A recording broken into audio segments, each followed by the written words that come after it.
कमलेश्वरी अपने माता पिता की इकलौती बेटी थी। बहुत लाड़ प्यार से पाला था। बेटी बड़े घर में जाकर राज करे, यही इच्छा मन में दबाकर वो अपनी बेटी के रिश्ते की बातें बहुत बड़े घराने में चलाता रहे। कमला की सुंदरता पर मोहित हो गया किसी जमाने में जमींदार रहे अखिलेश बाबू अपने बेटे कुलदीप के लिए कमला को पसंद कर लेते हैं। चारों ओर चहल पहल थी। ढोलक की थाप पर औरतें मंगल गीत गा रही थी। जैसे ही हल्दी की रस्म शुरू होती है, कमलेश्वरी जोर जोर से चीखने लगती है। कमलेश्वरी के जोर जोर से चिल्लाने पर उसको हल्दी लगा रही औरतें उसे ले जाकर पानी से उसका सारा शरीर धोने लगती है। कमलेश्वरी के बदन पर जहां जहां हल्दी रखवाई गई थी, वहां पर लाल धब्बे हो गए थे। दर्द से दुल्हन बुरी तरह छटपटा रही थी और उसकी मां और बड़ी मां उसके घावों पर मरहम लगा रही थी। शादी ब्याह का माहौल था। दोनों देवरानी जेठानी वैसे तो इस घटना से अंदर तक डर गई थीं, लेकिन फिर भी इस समय कुछ भी सोचने के लिए उनके पास ज्यादा समय नहीं था। 2 दिन में कमला की शादी थी। घर में ढेरों मेहमान जमा थे। उनके खाने पीने की व्यवस्था करने के अलावा दोनों देवरानी जेठानी को तमाम रस्में पूरी करनी थी। इसलिए इस बात को यहीं दबाकर वो शादी की तैयारियों में जुट जाती है। एक बड़ी सी गाड़ी से 2 नौकर जैसे दिखने वाले आदमी गाड़ी से नीचे उतरते हैं और बड़े से थाल में लाल रंग के कपड़े से ढका हुआ शादी का शाही जोड़ा और गहने कमला की मां फुलवा को सौंप देते हैं। फुलवा वो बड़ा सा धान लेकर तेज कदमों से अपने कमरे में जाती है और एक बड़े से संदूक को खोलकर पूरा थाल ऐसे ही उसमें रख देती है। पूरा दिन शादी का भाग दौड़ में बिताने के कारण फुलवा को याद ही नहीं था कि उसने कमला को उसके ससुराल से आया झोला दिखाया ही नहीं है।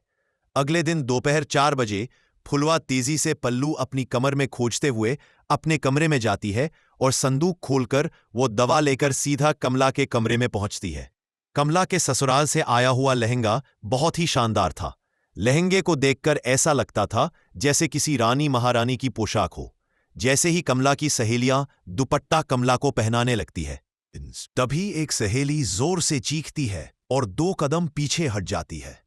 कमला की सहेली की चीख सुनकर फुलवा एक बार फिर दौड़ते हुए बेटी कमला के कमरे में आती है और जैसे ही वो दुपट्टे का कटा हुआ कोना देखती है, अपना माथा पकड़ लेती है। फुलवा चुपचाप जाकर मंडप सजाने लगती है। जयमाला के लिए पूरी तैयारियां हो चुकी थी। कुलदीप आकर अपने स्थान पर बैठ गया था। दूसरी ओर से कमला को उसकी सहेलियां पकड़कर मंडप की ओर ले जा रही थी। कुछ वर्ष पहले शर्म से लाल होता उसका चेहरा धीरे धीरे बदलने लगा था।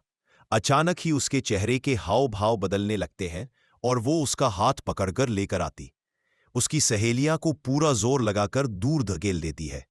देखते देखते खूबसूरत तरीके से सजी अपने बालों को नोच नोच कर वो बाहर निकालने लगती है और जोर जोर से चीखने लगती है। उसकी मां और बड़ी मां से उसके बालों को खोलकर कुछ देखने लगती है। बालों का एक बहुत बड़ा सा गुच्छा जमीन पर गिरता है, जिसे देखकर फुलवा की चीख निकल जाती है।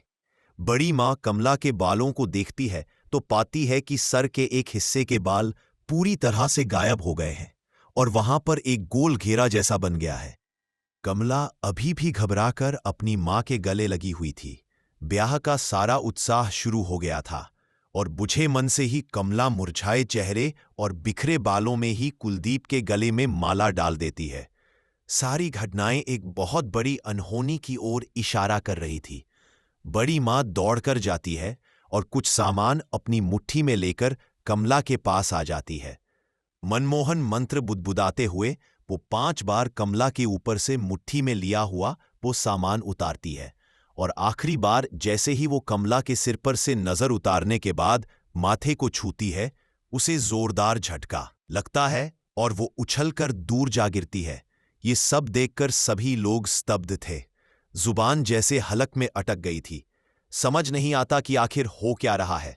वहां दोनों समधन गले मिलकर एक दूसरे से विदा लेती है और बारात कमला को लेकर विदा हो जाती है। ससुराल आने के बाद बहू की गृह प्रवेश से लेकर मुंह दिखाई तक की सारी रस्में बहुत ही शांति से संपन्न हो जाती है, जिससे शशि और कुलदीप के मन को बड़ी तसल्ली मिली थी। उन्हें लग रहा था कि शायद जो भी बला थी वो बहू के मायके में ही पीछे छूट गई और ये सब शांत हो गया हो।